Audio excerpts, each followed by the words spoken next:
Oh, this is a good question. I think a cult film is a film that the audiences find on its deathbed. A film that transcends everything. So you gotta have a little bit of mojo. There is no shortage of stupidity. You can't try to do it, it just happens by accident. You think about it like a potato. It's like cheese, it ages well. A potato has a series of fishing hooks in it. Except for the ones that get mold. When you pick it up, it is impossible to put it down. I had to go find it on VHS and watch it and go, holy cow, that's amazing. The average mainstream movie, 100,000 people will see it one time. Profanity, murder, bullets, wounds. This is your own little gem.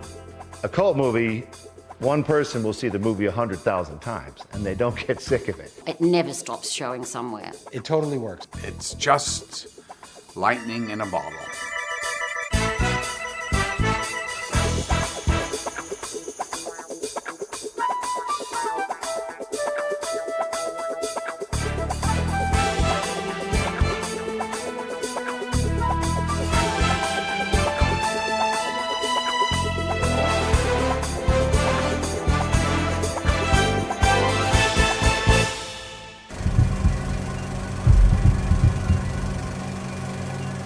Of all the genres, the one genre that we always thought was kind of the lowbrow genre is, but the one that is lasted the longest is the horror movie. The lowly horror movie has somehow survived all these years. Among the ones that have been talked about a lot lately, the passing of George Romero, is the recreation of the zombie movie. George redefined it as Night of the Living Dead, which was a movie that not many people saw when it was new. It's so unlikely. I mean, the movie is made for very little money in Pittsburgh. It's in black and white. Yeah, that's what made it seem so creepy. It did. It was creepy and it was real and it was newsreelish. It just looked like it was something that was happening right now. That was actually happening. Because this was back when we used to, all the TVs were in black and white. Yeah. Right. And it survived all of the bad things that happened, such as falling into the public domain, which actually ended up helping it because everybody could see it and watch it, and now it has become, I think, a classic, but also a true cult movie in the sense that you had to follow its fortunes from 1968 all the way to now, and it's been incredibly important in terms of the development of the genre, and it's so influential to so many filmmakers.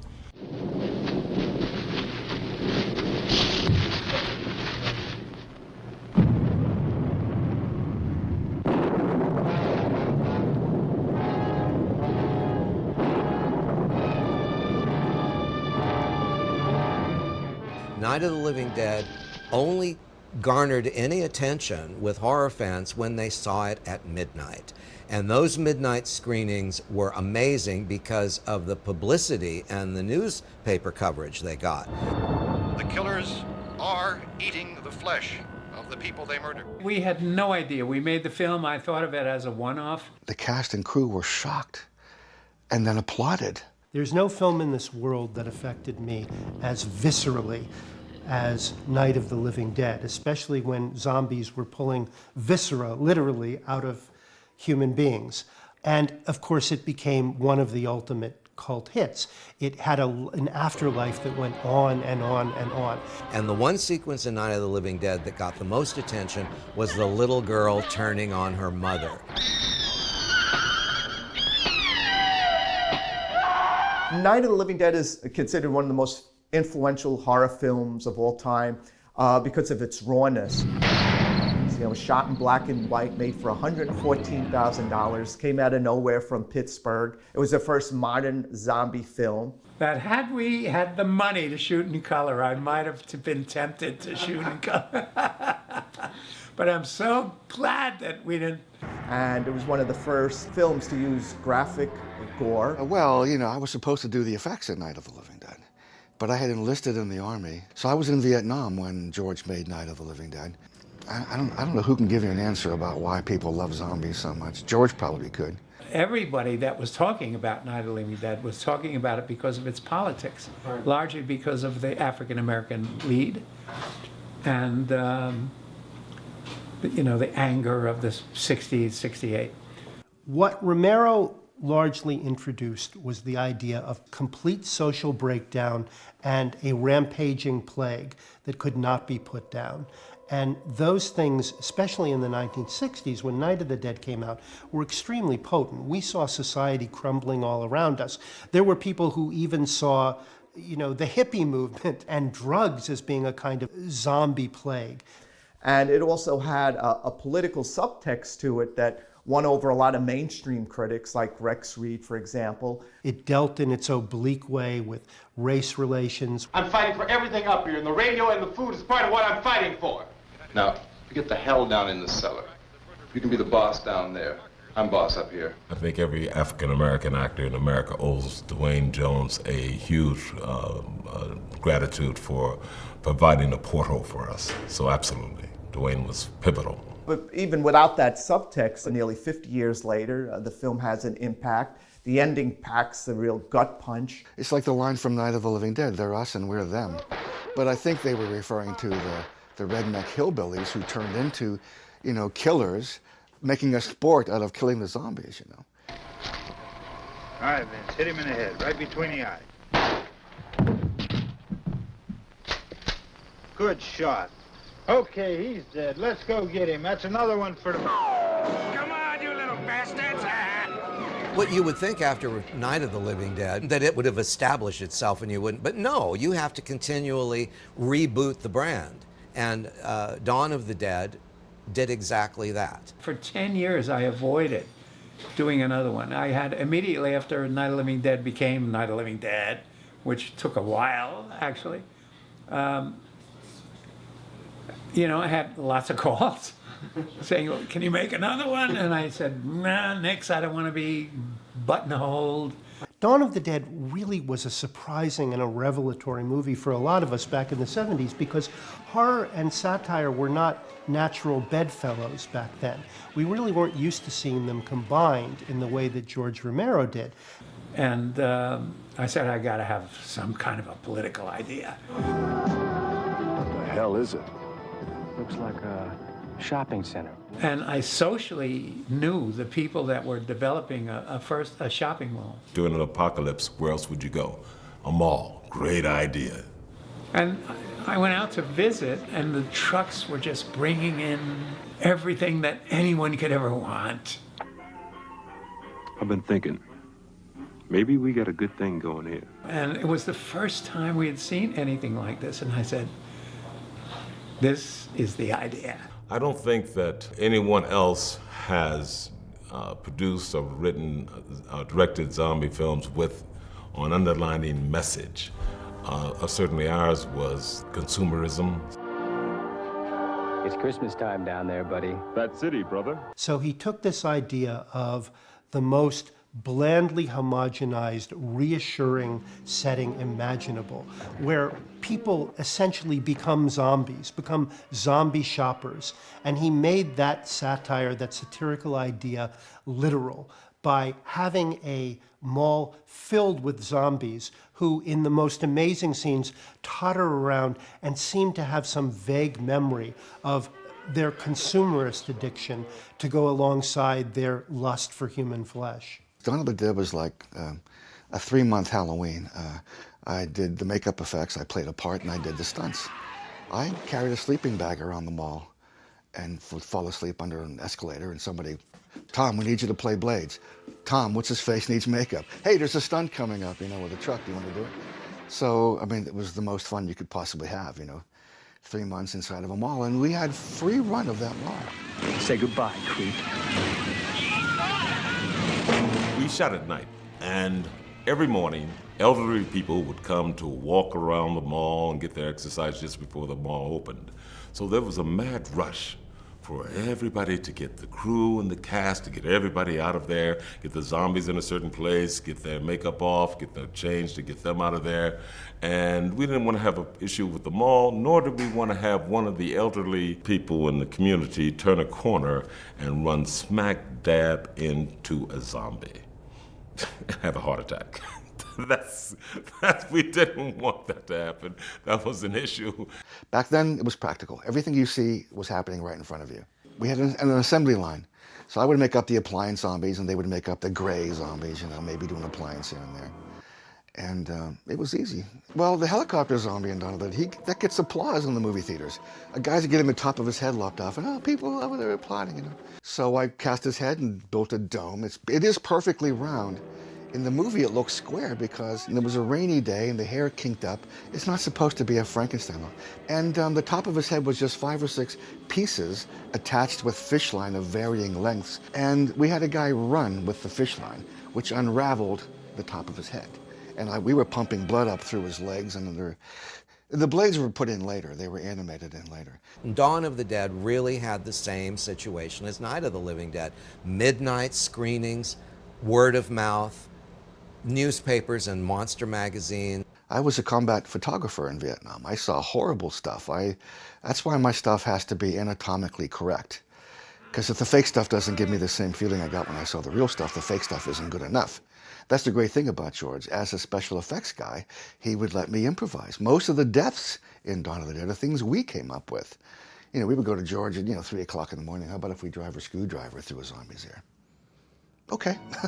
So we're building retractable screwdrivers out of soda straws, you know. I just love George as a director because he's an editor first. Very detailed about what he does, you know, many angles, you know, because he knows he's going to sit there and put that together the best way possible later. It's considered a major historical accomplishment in the African American community that I survived the first 5 minutes of a horror film. Back in those days, African Americans didn't survive the first 5 minutes. Today's filmmakers owe Night of the Living Dead so much cred, especially, of course, TV shows like The Walking Dead and video games and movies like Resident Evil. They all owe George Romero so much because he's the one who established the formula. Oh, absolutely. Absolutely. Everybody copies him. You know, he's the originator, he's the creator, he's the, I guess he's the person who set the standard for this kind of movie. He's the master. The most loyal of all fans in genre are the horror fans. And if they like something and they embrace George Romero, and he became an icon from that till he died.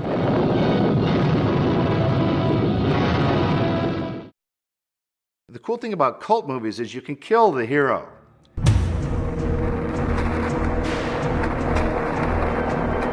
Oh, no. The Evil Dead, no. I think I saw a little bit of The Evil Dead, but it really, really scared me.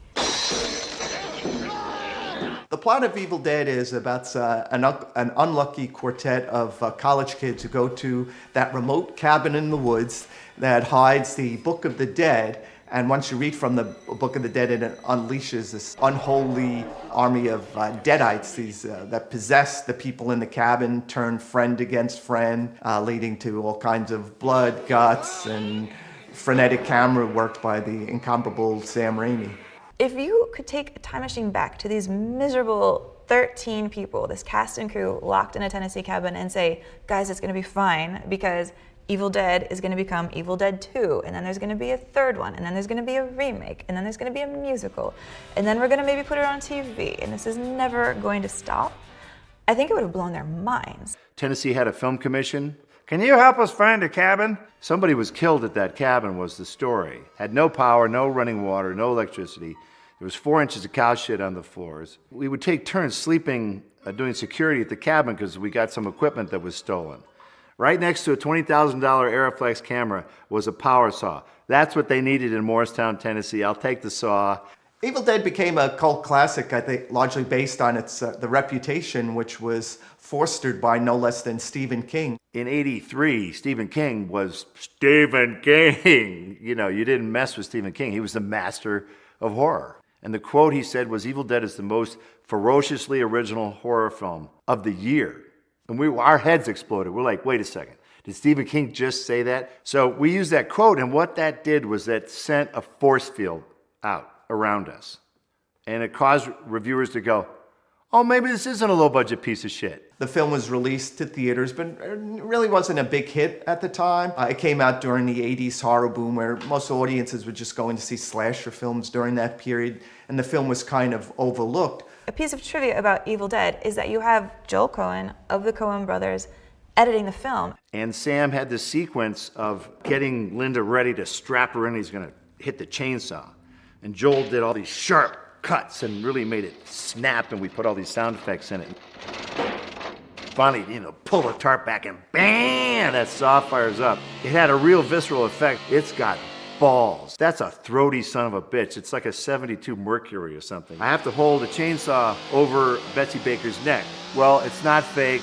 We had a debate. If we turned the blade around the opposite way, that maybe it would take longer to cut into her if there was a mistake or a problem. So we thought, yeah, that's the safe way to go. Let's just turn the blade around and it won't be as sharp. And I can see Betsy's neck from where I am, and her neck is throbbing. And my blade's going, You just have to tell yourself, Betsy, I will not kill you. But I thought as a result, it made for a good, visceral scene. To me, Evil Dead is just this tribute to, if you don't have the money and you don't have the special effects budget to make your dream a reality, you hack it. You figure out how to do it based on whatever you have. The motion he captured with cameras running through the woods, and then this camera work just gets popularized and spread around from limitation. Ellen Sandweiss, who plays my sister in the movie, she's chased at one point. She gets, violated in the woods by these vines. And she's in her little slippers and a nightie. So Ellen is running all night long through the woods, and she's just getting cut to shit. Rob Tapper, the producer, looks down, there's a drop of blood on the dolly track from Ellen, and he goes, that's how you know you're getting your money's worth. You see the effect of Evil Dead, which is considered one of the most painful, horrible sets of all time, because Sam Raimi believed that to get a good performance from an actor, you had to torture them.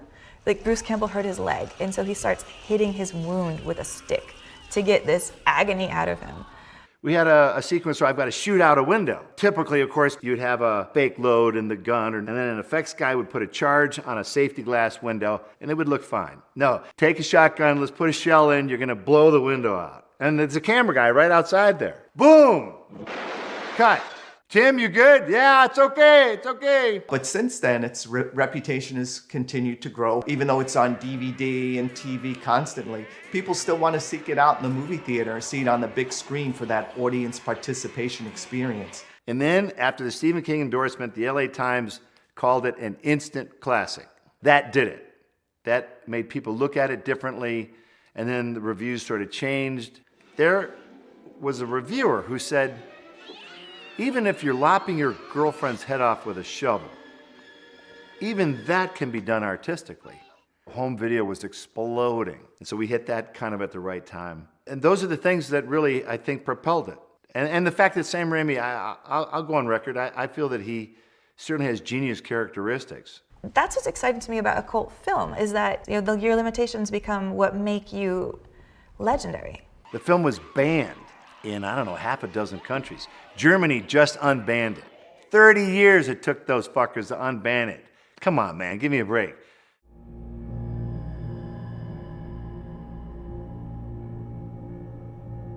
Devil's Rejects in particular was the best time I ever had making a movie. It was an I love you man moment. I am the devil, and I am here to do the devil's work. The plot of The Devil's Rejects is to kill everything that moves.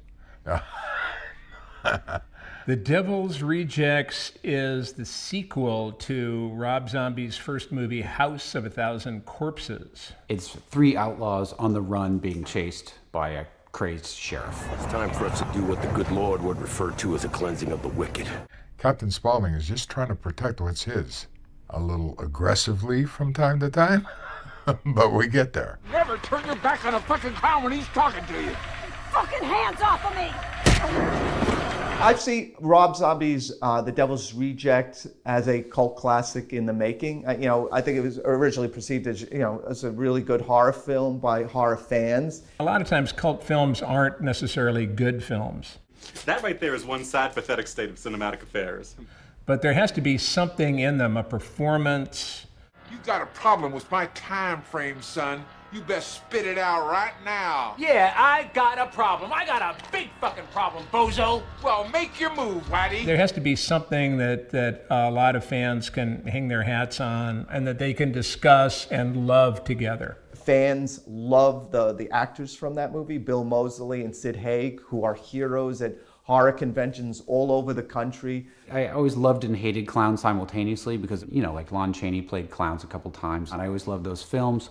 But I remember the opening of a new McDonald's, and I'm on my dad's shoulders and Ronald McDonald's there, and he's trying to like, hey, Ronald McDonald, and I'm like not having it. Why would I? I mean, this is like greasy looking stranger with this white stuff on his face. What's the matter, kid? Don't you like clowns?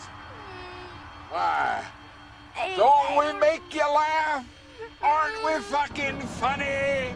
You best come up with an answer, because I'm going to come back here and check on you and your mama. If you ain't got a reason why you hate clowns, I'm going to kill your whole fucking family. There's always a sense of family when you're making a movie, but it's always for best friends until the last frame. So when we shot Devil's Rejects, that was a very, very special set, and we had a wonderful time. What you call me? Well, if you give me a chance, I was gonna call you a crazy pig fucking dumbass pussy piece of shit. Oh, brother, you's a dead man.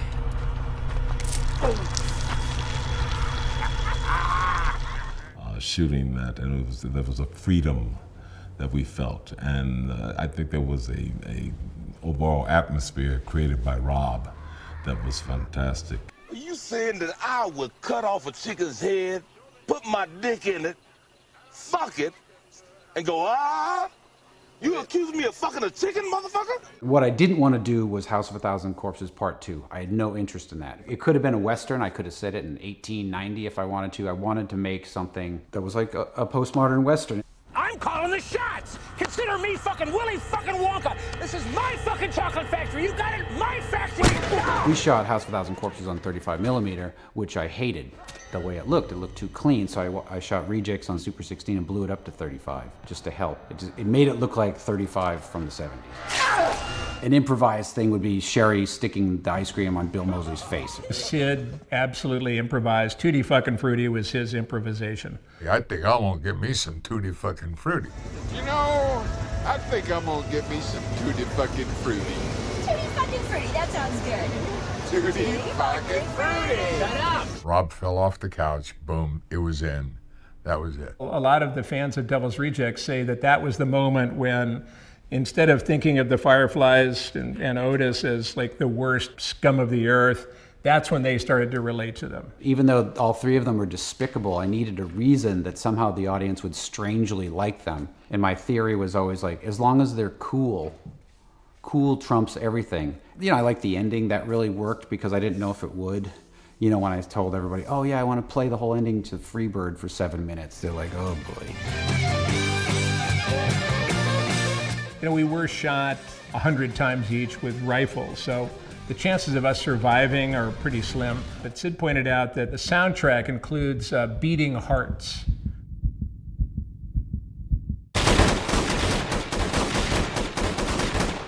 The heartbeat stops.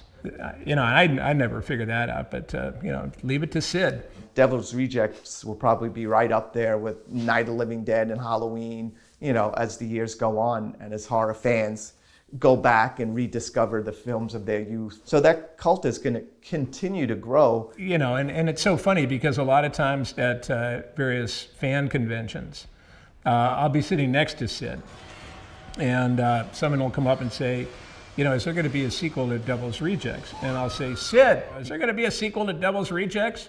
He goes, no. And I say, why? And then we count to 3. 1, 2, 3, and in unison we say, because we're fucking dead.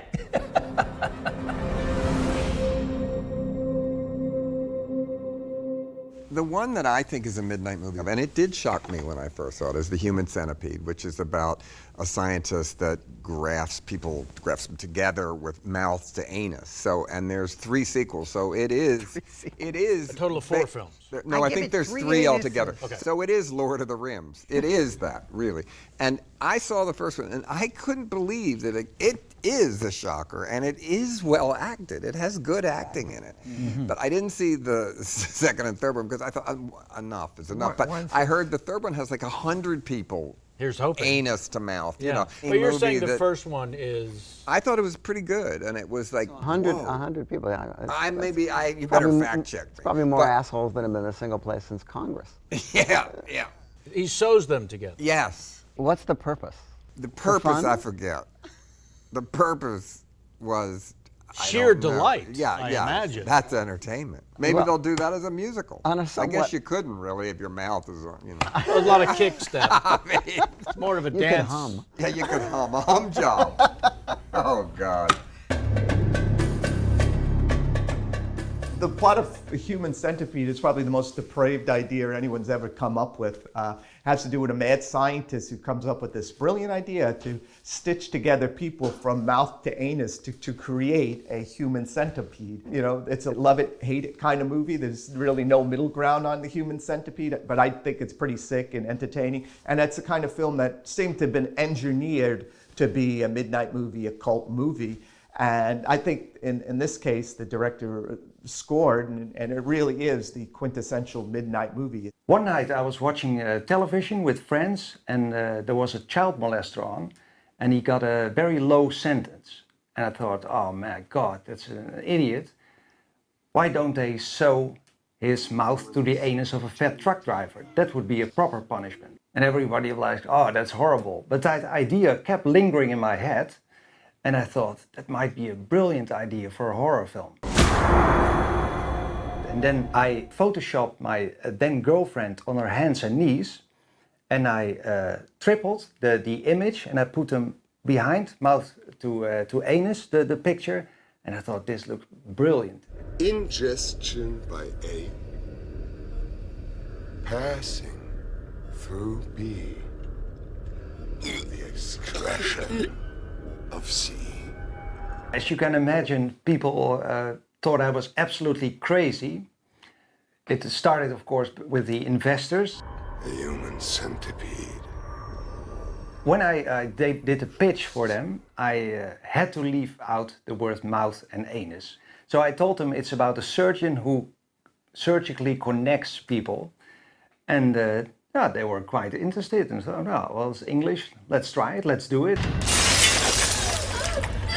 And we cast it in New York for the American actresses. It was very nice. Those pretty girls, they came in all with makeup, perfectly dressed. I was living in New York and I was 22. My manager at the time called me and said, hey, do you want to audition for this controversial European film? They knew they were casted for a European horror film. So they were all excited, and they sat down, and I slowly talked about what I was going to do with them and how it would look. I knew a couple of the girls and they were like, this is porn, I'm never doing this, like what's going on? And they like called their agents or managers and walked out. And I stayed because I'm a weirdo and I was curious and I was like, this can't be real. And by default, I think I got the part because I stayed. What was that?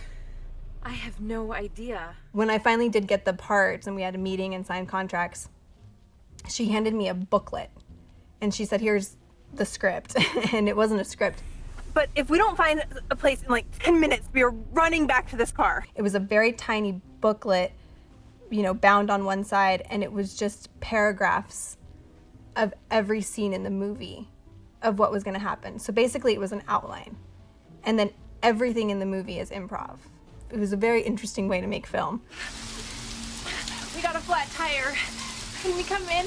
I was really drawn to the film because you start off being, you know, a girl bopping around Germany, and then all of a sudden you become this pet, this creature, and not a person anymore, and being treated basically like an animal. Bite my boot. So the defecation scenes that Tom, you know, wrote into the films, basically, you know, he would give us the direction of just picture the nastiest thing you've ever tasted and just go from there. And that's basically what everybody did.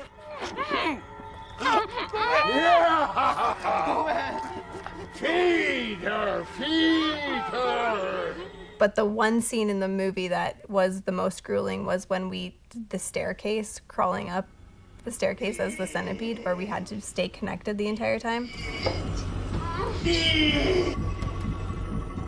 Eat. every night after shooting the Centipede, they would have a masseuse come to our apartments that we were living in and give us like a full body massage, and then we would just roll over and fall asleep and then do it all the next day. So they treated us very well, you know, as the Centipede.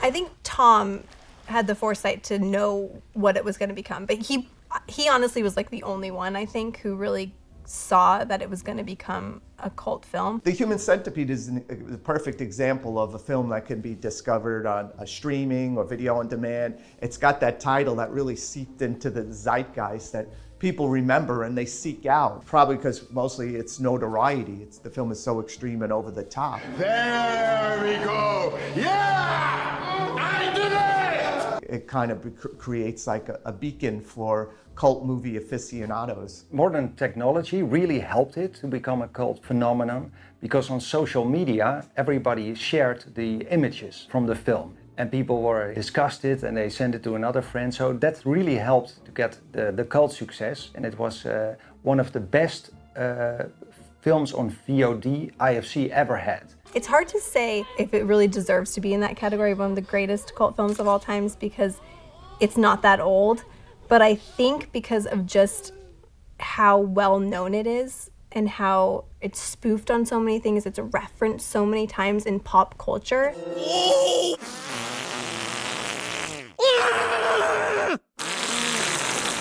Tom Six's claim to fame for this film is that it's 100% medically accurate, which is true. I consulted a doctor in Holland, a real surgeon, and he made this very detailed operation report for me. And he said I could actually make a human centipede in my hospital. You have to administer anti-rejection medication, and they need vitamin injections to keep them healthy. And you have the problem of them choking, of course. They have to eat the shit, but they don't have to vomit. That's quite tricky, of course. But if you give them enough fluids and vitamins, they could live for a long, long time.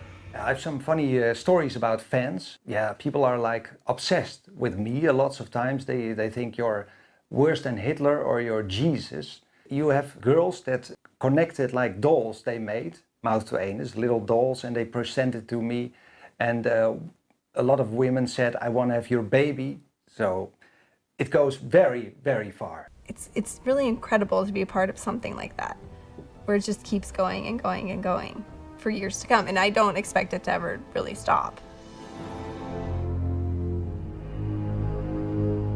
Well, I've always loved horror films. I was talking to a friend about the fact that everyone was making vampire movies in those days. And I said, why doesn't someone make a Frankenstein movie? Because I've always liked the Frankenstein movies the best. And this friend recommended that I take a look at the Lovecraft story.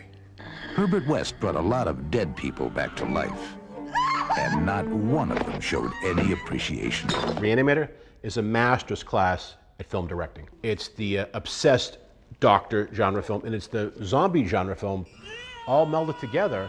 Reanimator is about this insane person named Herbert West who has been working on reanimating corpses and is doing so with the freshest ones possible, which increasingly become people that have just died, often because of his experiments. Granted, it was an accident, but this is the freshest body that we could come across, save of killing one ourselves. And every moment that we spent talking about it cost us results. Now, will you give me a hand? And so the fantastic element in the story was the idea that there's a serum that brings the dead back to life.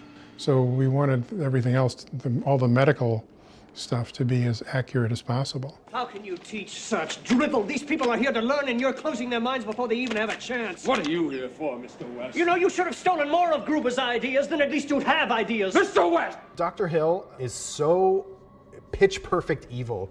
It's going to be a pleasure to fail you. And so you hate him just immediately, and Herbert West hates him. And then when Herbert kills him, literally cuts his head off, and you're like, great, the bad guy's gone. And he's not. Herbert can't help himself and brings the head back to life. And then he's got to walk around with giant zombie shoulders so that the effect can work. Reanimator is a cult classic, stood the test of time, mostly because of its sense of humor.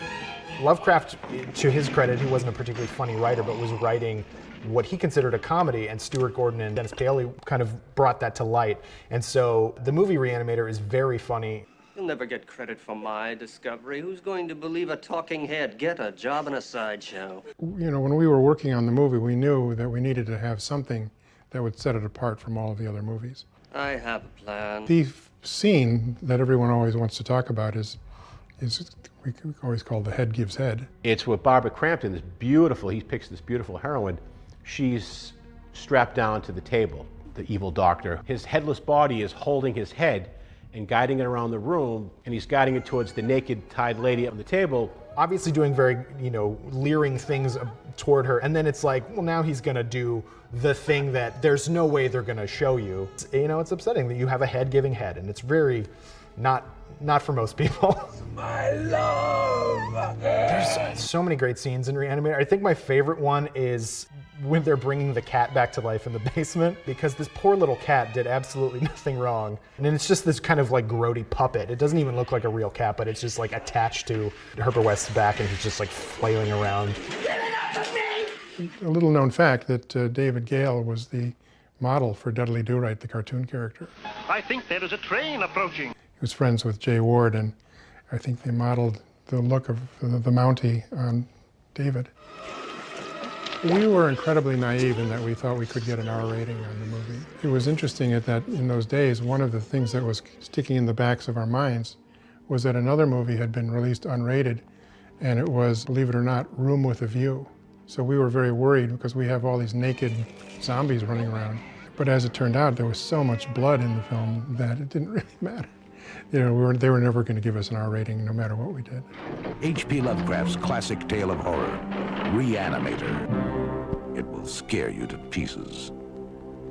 And it really found itself on VHS, as so many horror movies did in the 80s. When younger people are finding horror movies, that's always one of the ones everybody says, you gotta watch Halloween, you gotta watch Nightmare on Elm Street, you gotta watch Evil Dead, you gotta watch Reanimator. Though if you're into gore, you gotta start with that and then kind of branch out from there.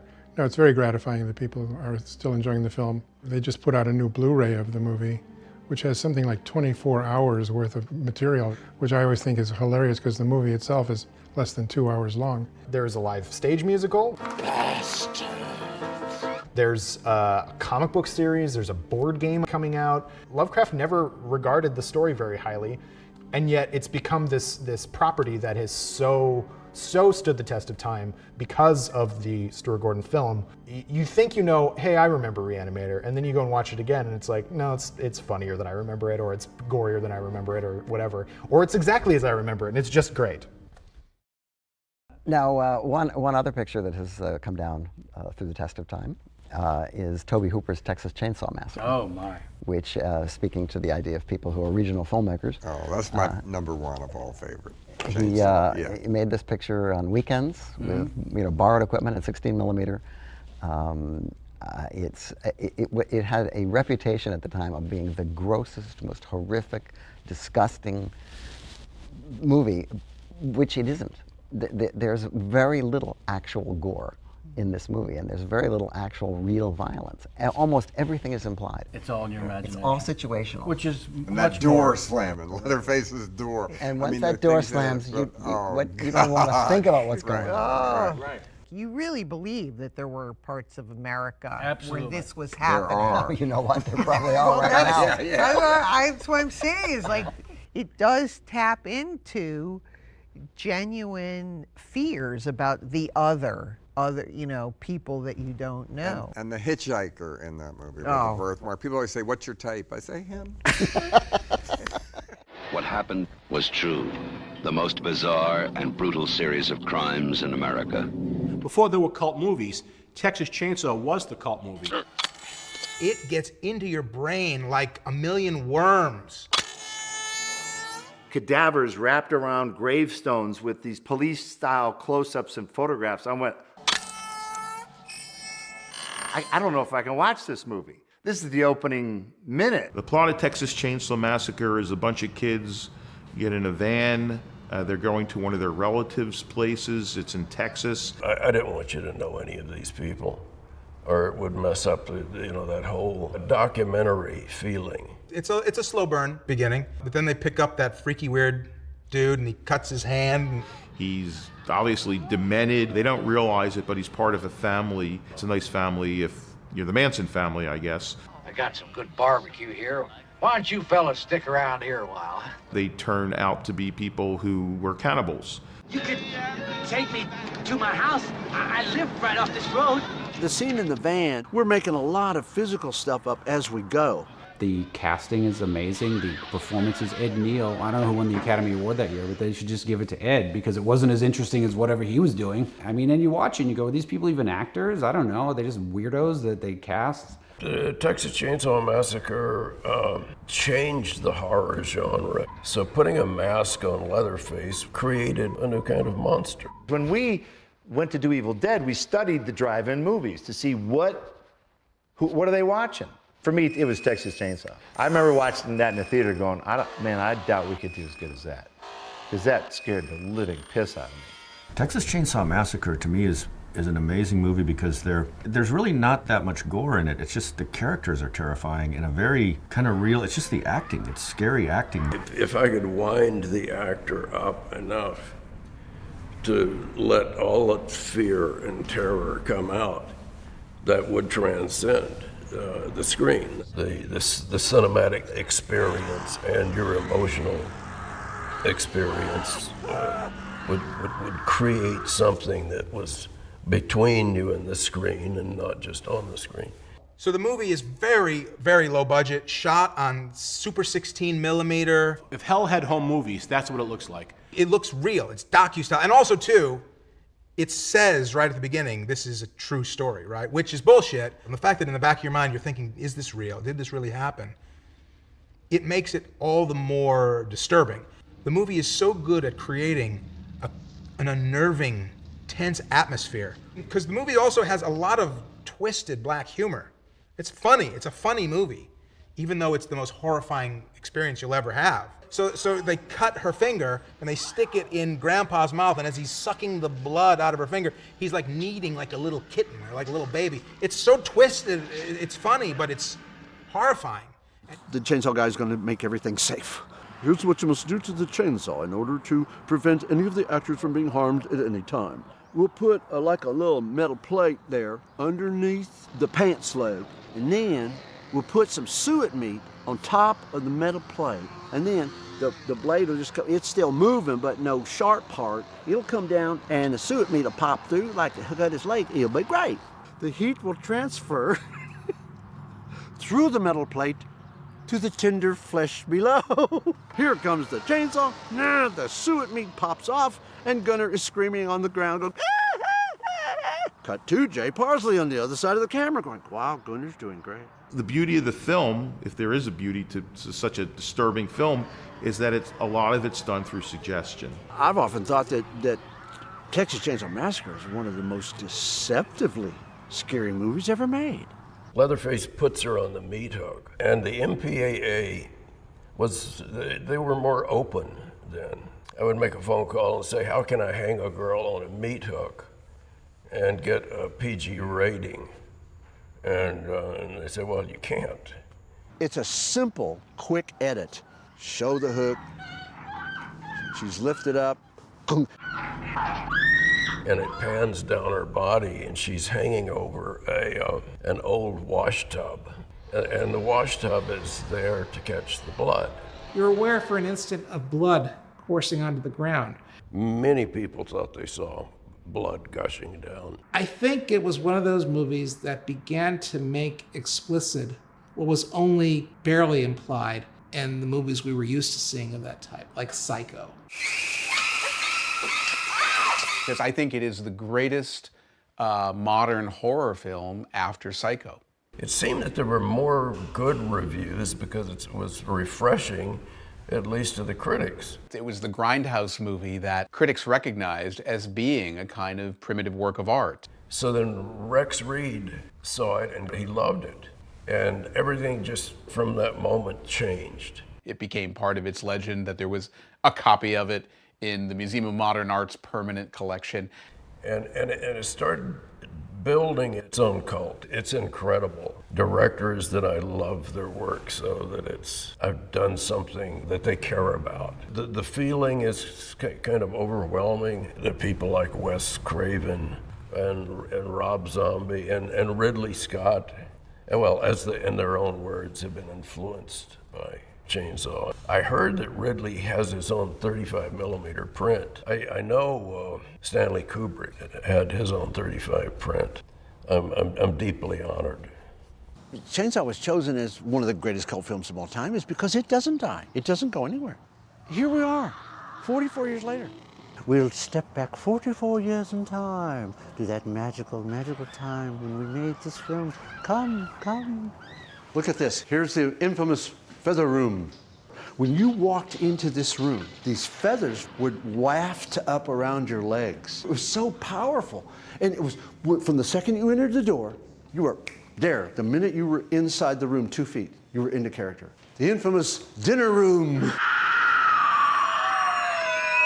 This was one of my favorite places on the set. Give me a hand with Grandpa. Give me a hand with Grandpa, which I think was an ad lib. Leatherface appears in the doorway and knocks him silly, and Bill does that wonderful thing with his feet. Why there's a metal door in the middle of the house? We don't know, but there it is, and it's wonderful. It's always fun coming back here, hearing the voices of my friends. Some here still, and some gone.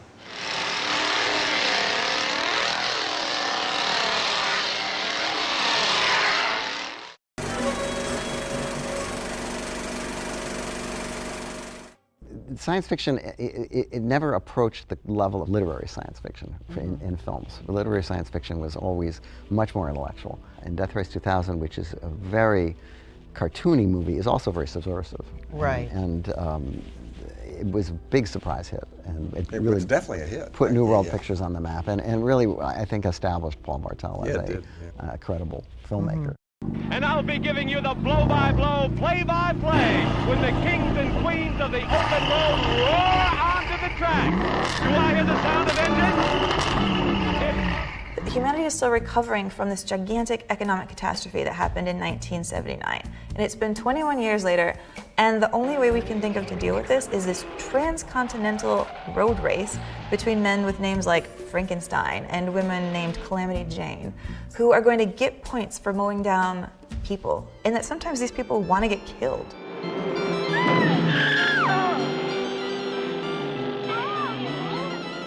Oh, why did she do that? Show me she loves me. The original script was just a straight racing picture with the drivers trying to knock each other off the road, and I felt it needed something additional, and I came up with the idea the drivers got points for killing pedestrians.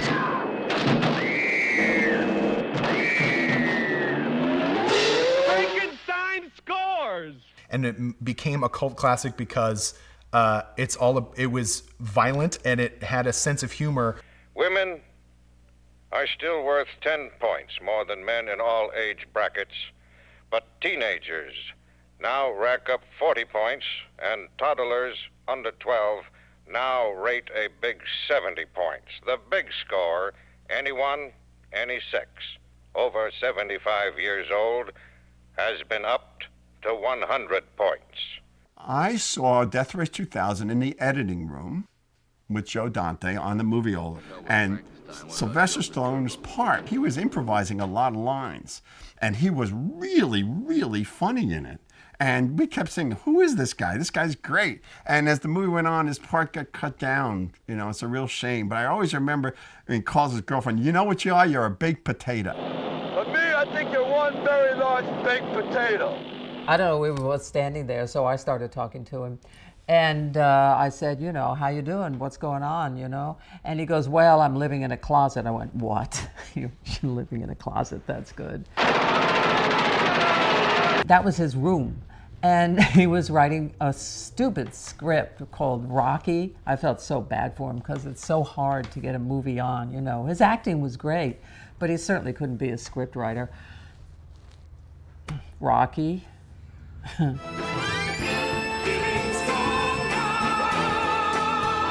I felt that David Carradine had the power to play Frankenstein, who was, of course, the world's champion race driver at the time. Yet at the same time, There was a subtlety that I saw in some of his performances. What'd you expect? Another pretty face? Only in a Corman movie does this happen. My character, it was a female driver, which was stupid because I didn't drive. I didn't know how to drive. I'm from New York. I didn't know that Mary couldn't drive a car. Yeah, they told me. It was so embarrassing. What makes Death Race 2000 a cult classic is the political subversiveness in the storyline. A cult film is generally a genre film that has some element in it that goes beyond the conventions or the limitations of that genre. And I think Death Race did that by bringing in these political and cultural thoughts. The Transcontinental Road Race, which upholds the American tradition of no holds barred. Death Race 2000 is this movie that kind of almost predicts the Hunger Games and the Running Man. And these films are going to start seeing about reality shows where all of America just wants to watch people die. And also has a really demented black sense of humor. Paul Bartel did such a great job of mining. There is no cause for alarm. The patient has been flown in from abroad in a state of suspended animation. But Paul is he's almost from the theater of the ridiculous. Oh, Death Race 2000 I saw at the drive-in when I was a little kid, and you know, at the time it was so funny and so shocking, and it's a movie that made fun of death, which is very few movies even today will do that. Or the fact that you were laughing at the fact that people were dying.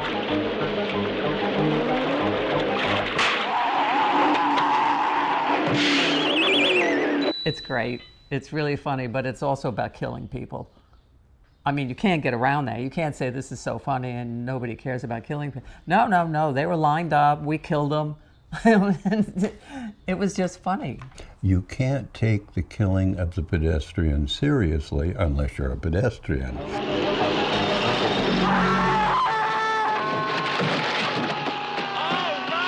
right, and yes, sirree!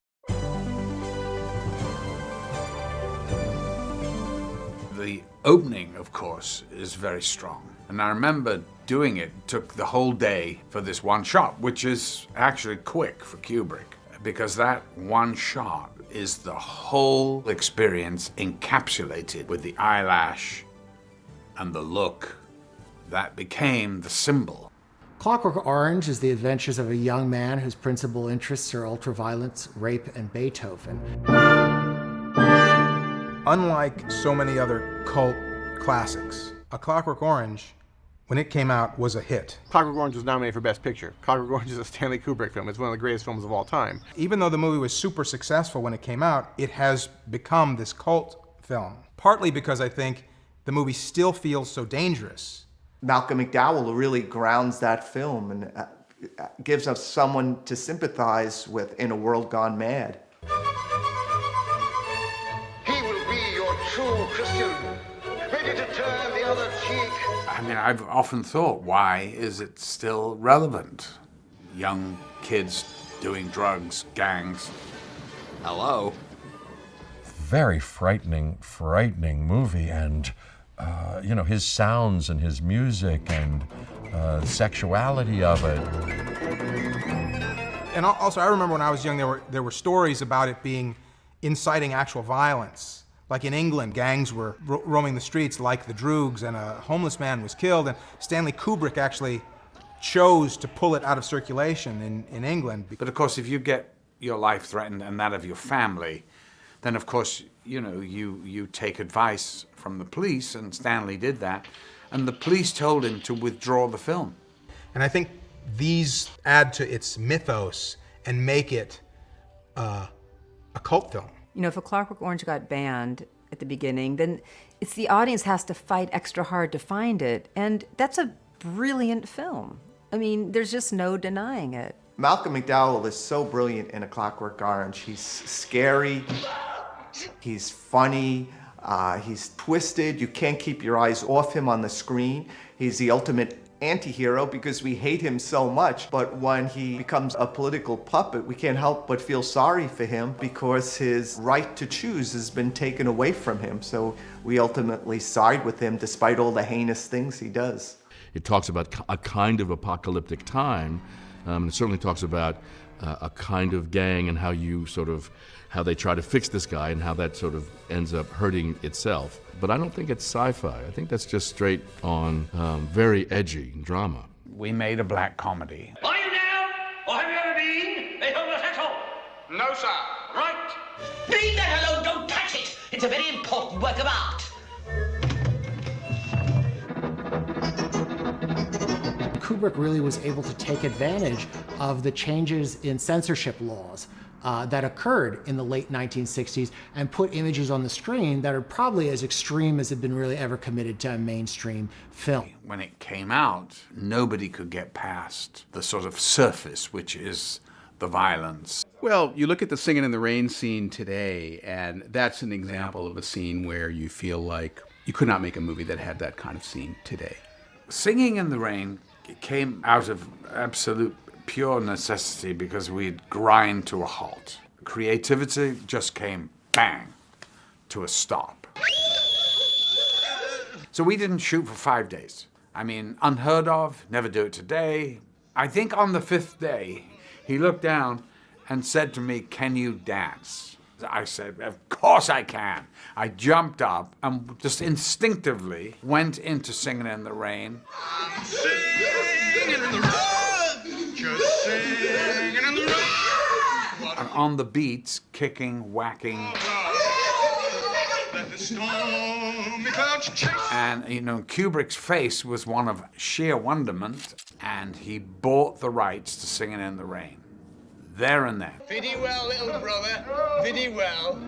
But I did, in fact, meet Gene Kelly, and I was very excited to meet him. Oh, there's a great party in the flats of Beverly Hills, Malcolm. There's going to be a lot of movie stars, you know, like old movie stars. Do you want to go? And I went, hell yes! Oh my God, that's why I'm here. I don't give a shit about the young ones. I want to meet the old ones. So we go into the party, and, you know, I see a few great movie stars, you know, and he came up and he said, "Hey, we're in luck. Gene Kelly's here. Do you want?" I went, "Oh yeah, I'd love to meet him." So he goes up. Gene Kelly had his back to us as we came in. He tapped him on the shoulder. He goes, "Gene, I'd just like to introduce you to Malcolm McDowell." And he just looked at me. He turned and walked off. 40 years later, of course, I'm telling this story at the Academy. And afterwards, sweet lady, older lady, came over and said, "Malcolm, I was married to Gene." And I went, "Oh my God." Well, she goes, "Oh, he didn't hate you. It was Stanley." I went, "Stanley? Why would he hate Stanley?" He goes, "Well, he never paid him." And I went, "Well, of course he didn't. Of course he didn't." Well, the whole shoot was very physical. And basically, I was being whooped and slapped and punched for just under a year. And then he's tortured by the man, by some establishment, you know, parental types. But the worst, I think, was the scratching of the corneas, because those lid locks, you know, are used in delicate eye operations, but normally the patient is lying on their back, not sitting up in a straitjacket watching movies. And they kept slipping out, but because the eye was anesthetized, I couldn't feel it until, you know, the drive home. This is for your own good. You'll have to bear with us for a while. But it's not fair! It's not fair! I should feel ill when I hear lovely, lovely Ludwig van. Some people accused Stanley Kubrick of almost endorsing that kind of violence in the movie, reveling in it.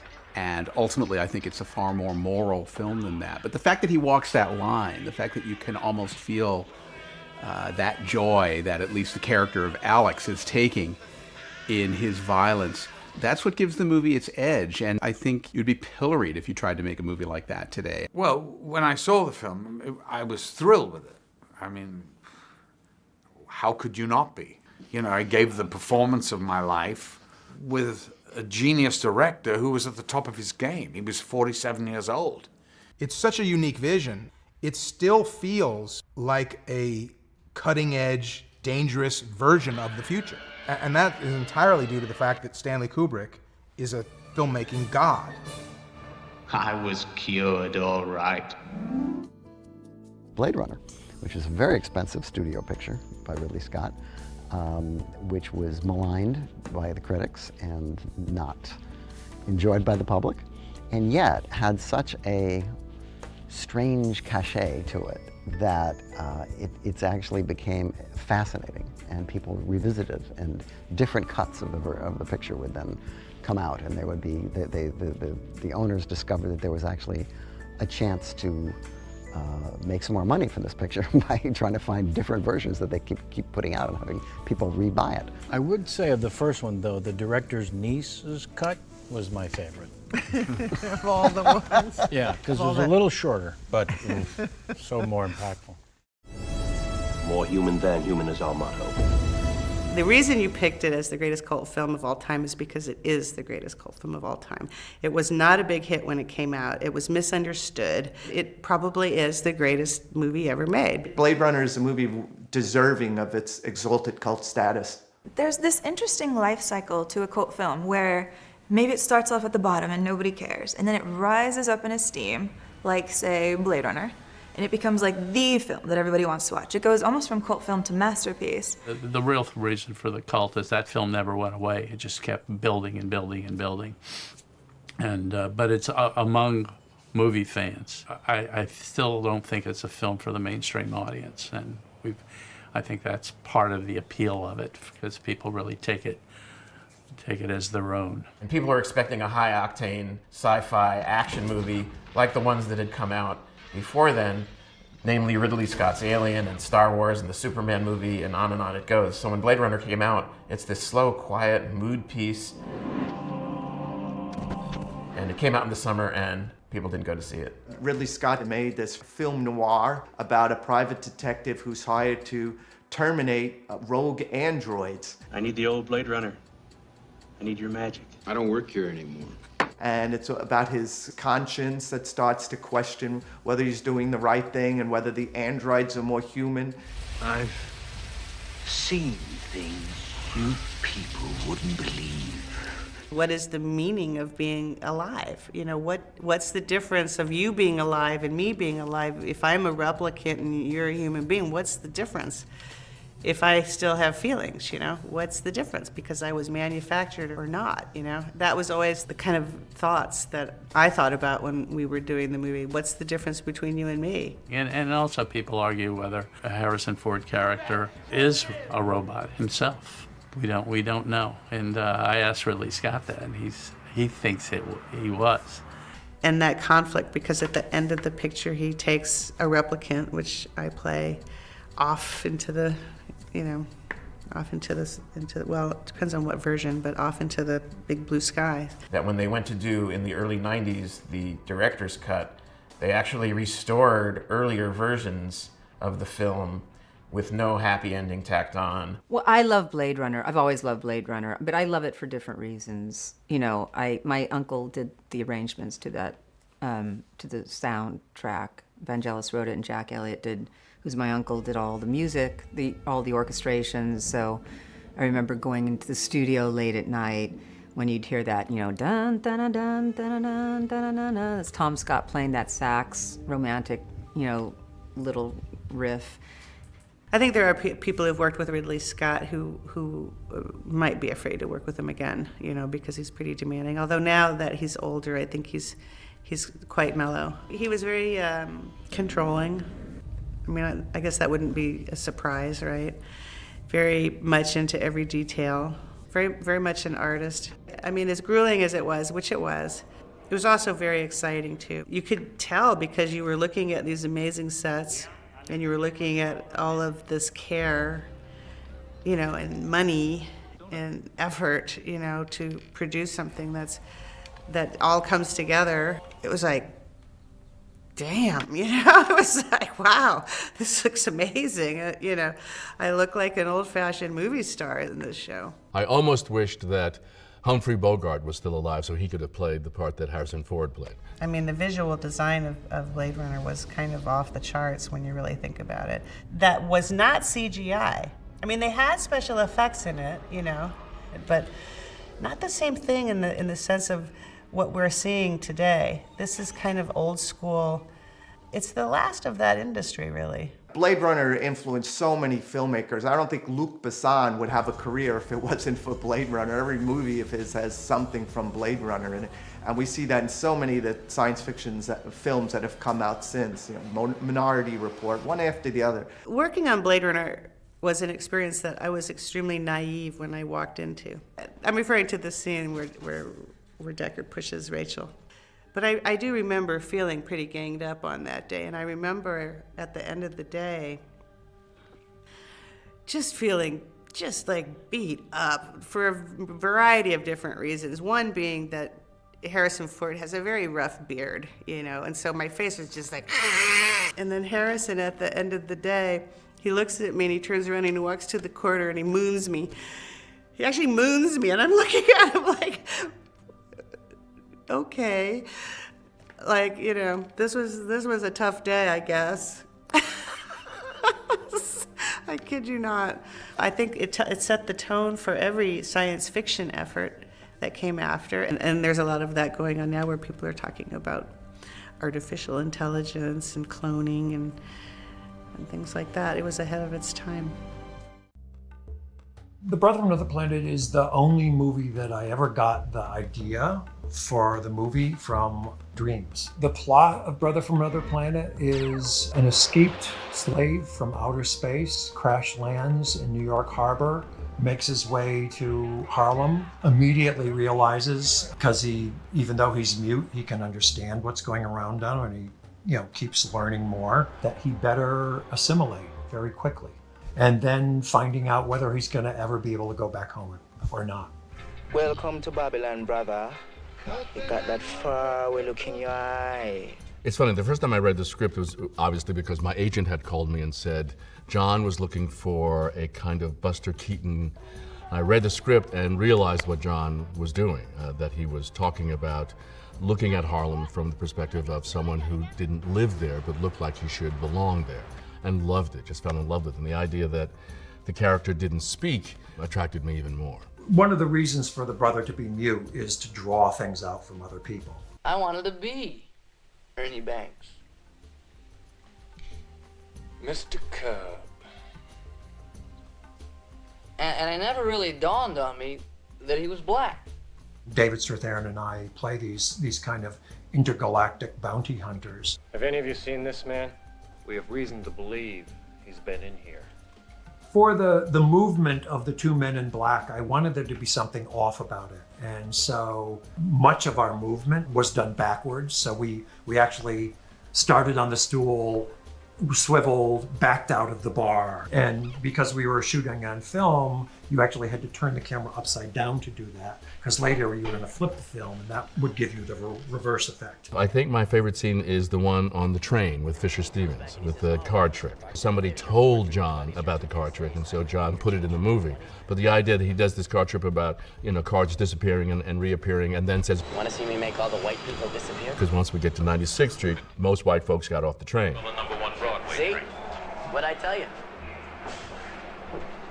My favorite in the movie is the eyeball. One of the driving engines of the screenplay for me was the idea of seeing through somebody else's eyes. I mean, the brother literally takes his eyeball out at one point, and then we see what his eyeball saw while he was somewhere else. It's wonderful that John has the character land on Ellis Island. Well, where else should he land as an immigrant?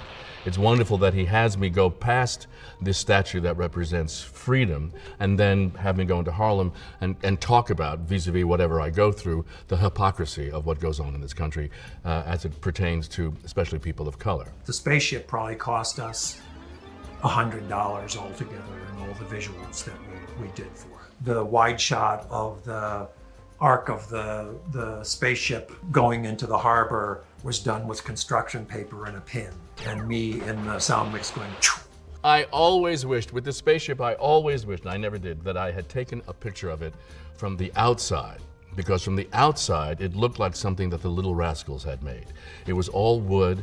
The light that sort of spun was literally a tin can with a light inside. I mean, it was all this kind of very, resourceful kinds of ways of creating the atmosphere inside the ship. This is not Star Wars. This is a $1.98 science fiction movie, and it's going to be about the people you meet, not so much about the hardware. When the film first came out, most people thought it was yet another black exploitation film. So it didn't do quite well right away. Remember we had video stores? Then suddenly every doorman, every kind of what Ralph Ellison would say, the cog within the machine, every black person inside the machine, they had all seen it and they recognized what the film was. So that's where it began to grow in terms of popularity. Movies have a much longer life than they used to. Movies are, they only live when somebody is watching them. And so that you hope that your movies have a second and third act and that they're available in some form. Liquid Sky's a bitchin' movie, especially if you've tripped on acid, okay? Which I've done a lot of. Liquid Sky is about invisible aliens. I think they land on the Empire State Building. There's some connection to heroin use, and there are people that have warriors that sort of spot what's going on with these aliens. It's really hard to summarize, let's put it that way. My rhythm box is sweet, never forgets a beat. Liquid Sky is a movie made for and about people in New York in the early 80s who took a lot of drugs, and they were in sort of the art and fashion scene. And tiny little aliens come down and they kill you if you have endorphins going off in your brain. And so they start out with heroin users, and then they realize, hey, people having orgasm, that's way better. And so then they kill all people having sex, and generally the people having sex are also on some sort of drug. And at the same time, there's this sort of, androgynous model who is being really aggressively raped and beaten by a lot of people. And then she sort of gets her revenge through her weird friendship with these little aliens. I think that's what it's about.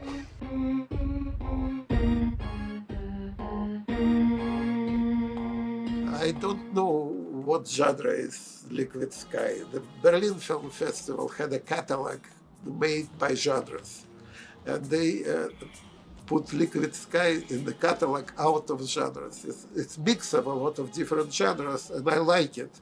And a lot of films, which my favorite films are like that, they're out of genre. I know you care for me.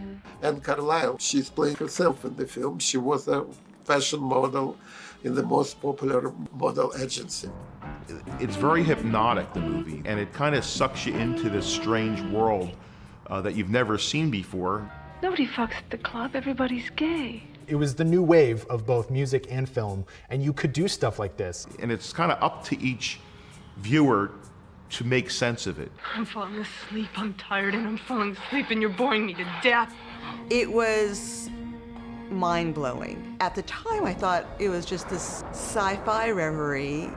20 years later, I was thinking about it, I thought, oh, it's about the experience of being on heroin.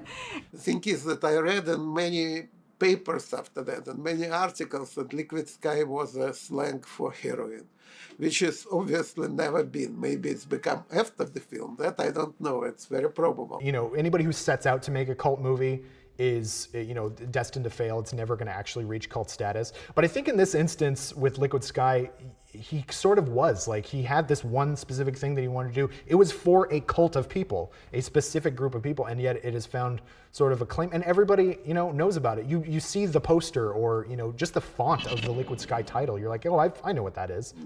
There is no chance that somebody like me who never made commercial successful film can make film in Hollywood.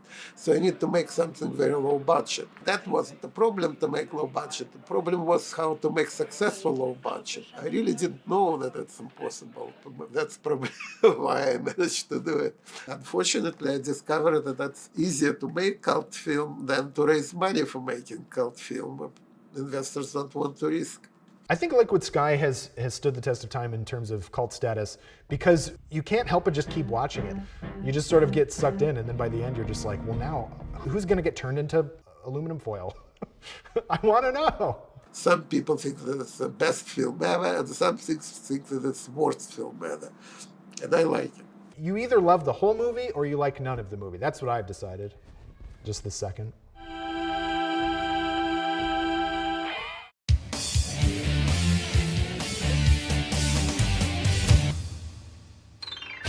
He's a rocker.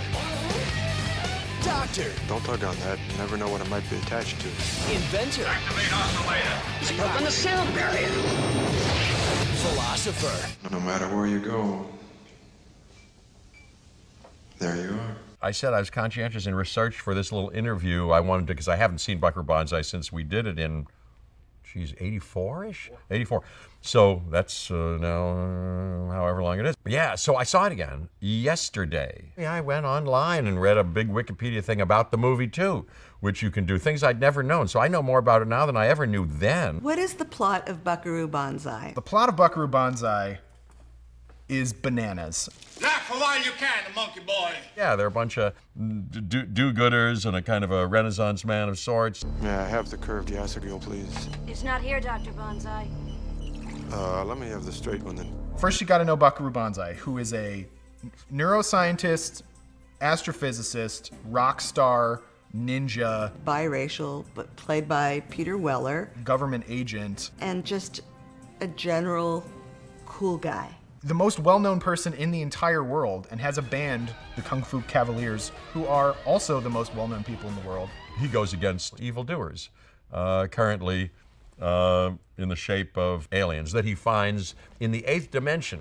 Living on a simultaneous plane of existence with our own. Which he breaks through by going very fast and running into a mountain.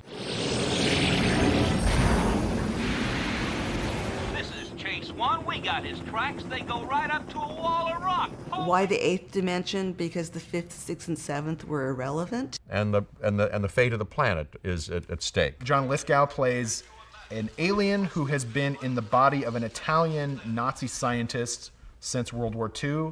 Jesus Christo, make the ganglia twitch. We're home free.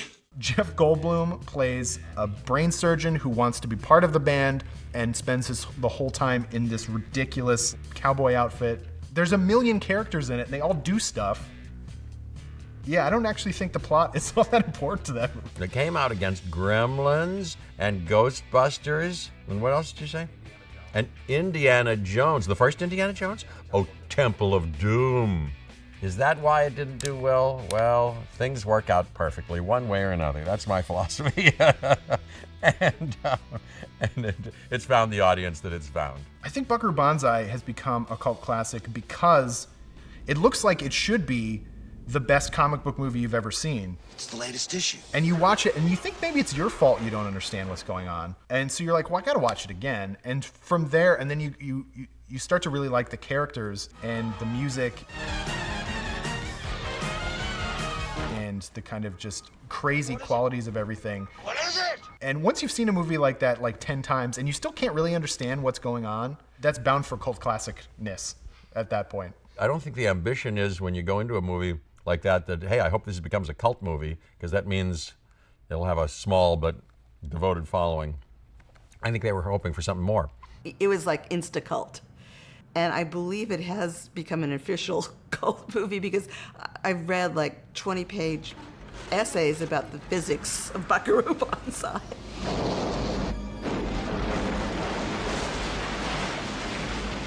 Favorite scene in Buckaroo Banzai? Well, like I say, my own parts, Don't